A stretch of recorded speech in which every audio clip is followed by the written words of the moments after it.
Welcome friends and collectors to an all-new Diecast Emporium review.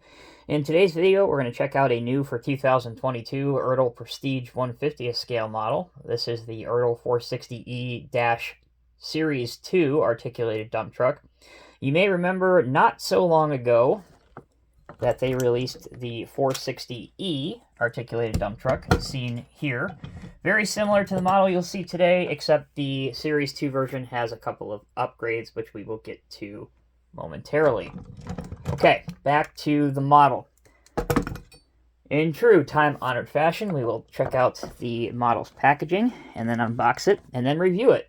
So, let's start out with the box. 460E-II articulated dump truck, John Deere at the top left, Prestige Collection, bottom right, Ertl.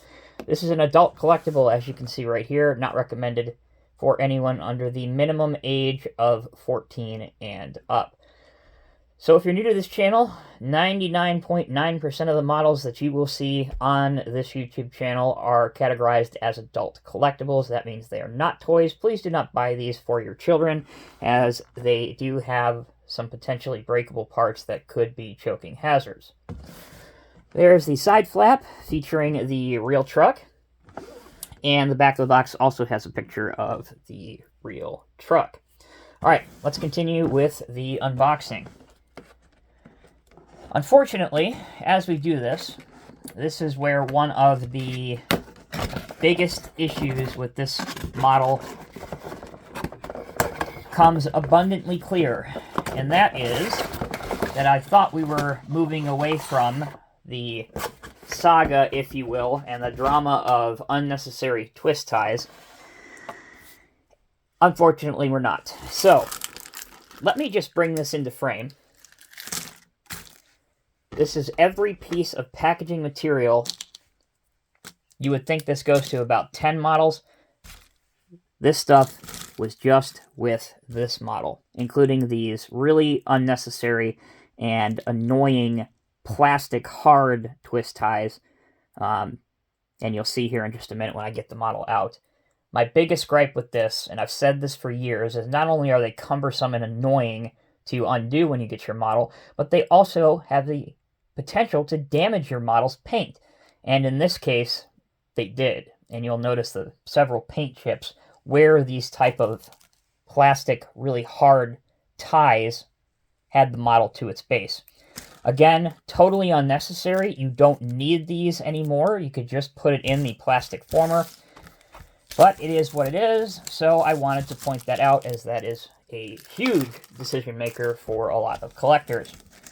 So obviously, I've already spent 25 minutes getting the ties and everything off. So let's grab the model out of the bottom part of the box. Here she is. There is no assembly to do, and once you have the model out of the box, you are ready to display it. Alright, before we get into the details and decals, as promised, I wanted to show you a couple spots on the model that is very evident was caused by these twist ties in the factory, and probably a little bit during transit as well. So, if you look right here, I will point with it with my pointer. Right here and right here are two very noticeable, and to me, large paint nicks. I hope they are coming across on camera so you can see them. Try and zoom in on them very clearly. There you go. You can see both of those. On this side of the machine, there's a scuff here in the gray, and there's also a couple scuffs underneath on the back, which might be a little hard to see because we have the dump bed down. This one you can see a little bit. I'll draw your attention to right there, right here on the bottom. And again, this is all where the plastic twist ties were around the wheels and up into the axles. It was just absolutely a nightmare, and it's totally unnecessary. So that's something you may want to be aware of. For the details and decals, the decals are relatively sharp on this model. They are of high quality. They look really good, especially for an Ertl model. Here you can make out the John Deere construction logo, 460E-Series 2.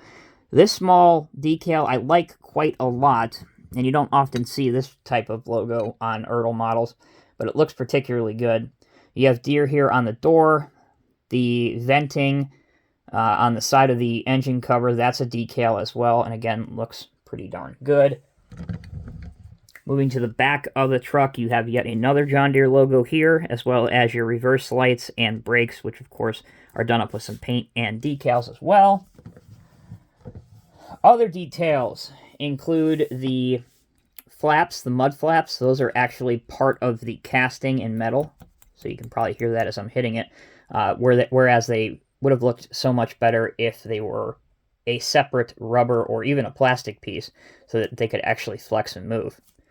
So this truck has a chain here for the tailgate, the swing open tailgate, if you will, on the dump bed.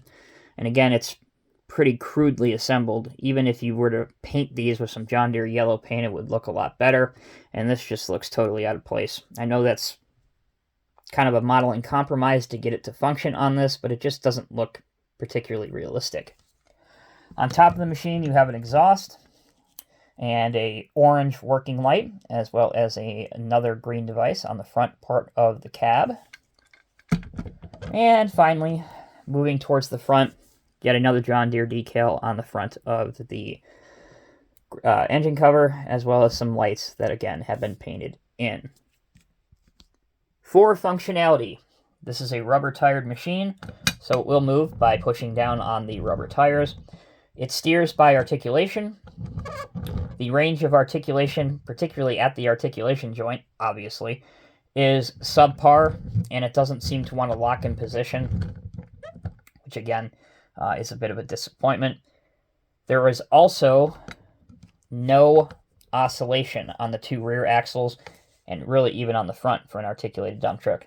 And that's done, of course, so the real machine can travel over some rough terrain.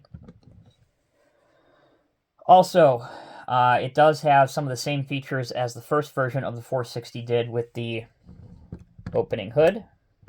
So let me pop that open for you real quick. And you can see down inside. That's not all. Both of the side flaps do open as well. Maintenance panels. And they're rewarding to look at because at least there's been some effort put into modeling the mechanical components inside. And here is the right side as well. So there you go. The last bit of functionality is the working dump box, because it's a dump truck after all, so that's what we're most concerned about. How's the dump angle and how does the swing open tailgate work? This is where you really have to pay attention to what you're doing, because this is chained on here. You don't want to overdo it. You want to start gentle. So here's what I would recommend doing. I would actually recommend lifting up the tailgate like this, holding it with the back of your hand, and then cranking on the dump bed ever so lightly. And these cylinders, at least on mine, I had to work in a little bit because they're super, super stiff and jerky. Something, again, you need to be aware of so that you don't jerk it and break the chains. So once you're here, you can leave the tailgate opened there if you want to, or the dump body will raise to a higher extent or higher angle. Let's go ahead and do that carefully now. And that's as far as the dump angle will go, which isn't bad. Obviously, I'd like to see it be a little bit more, but quite frankly, that's not too bad at all. Let's go ahead and bring it back down. And as we bring it back down, you can see that the tailgate is automatically closing itself as well. Last thing we need to do is we need to show a couple different display possibilities. So here's the 460E Series 2, just to have a direct side-by-side comparison. Here's the first version. So we'll bring these both into frame, head-to-head here. So this is obviously the first version, and this one over here is the new version, the second one. They look optically similar, except for the dump body on the second one having a tailgate. I don't believe that the front really has been redesigned that much. It doesn't warrant that much of a difference to me. But there you go. That's the two right next to each other. Here's the two of them facing you. And the two from behind. Okay. last but not least, let's bring in another recent Ertl release. I also have a review of this model, the John Deere 870 excavator in 1/50th scale. You can see that by clicking on the link at the top of your screen right now if you'd like to see a review of this. And perhaps this might be a little bit big of a machine to be loading this size of an articulated dump truck or a rock truck, but it does happen. And the two make a pretty good display, just the two of them.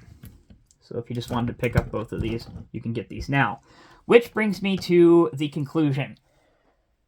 Overall, the 460E Series 2 is a solid model. It does have its faults, but it is reasonably priced considering today's model prices at around $48, which is the price at the time of this video's publication here in late 2022. I think that's reasonable value for what you get. What kills it for me is the fact that before you even get your model out to display it, you're dealing with some packaging material that I can almost guarantee you is going to damage the model. And from what I can tell, there's a good chance that that probably happens back at the factory when these are being packaged up with these unnecessary plastic ties. If they could perhaps come up with an alternative solution to that, I think it would add a lot to the model, because your model isn't going to arrive damaged with paint nicks and chips all over it. So, those are my thoughts. I'm interested in hearing yours. Thank you all so much for watching. If this is your first time, please like the video and share it with your friends, and subscribe to us if you haven't already. Have a good one, guys. Take care. I'll see you in the next review.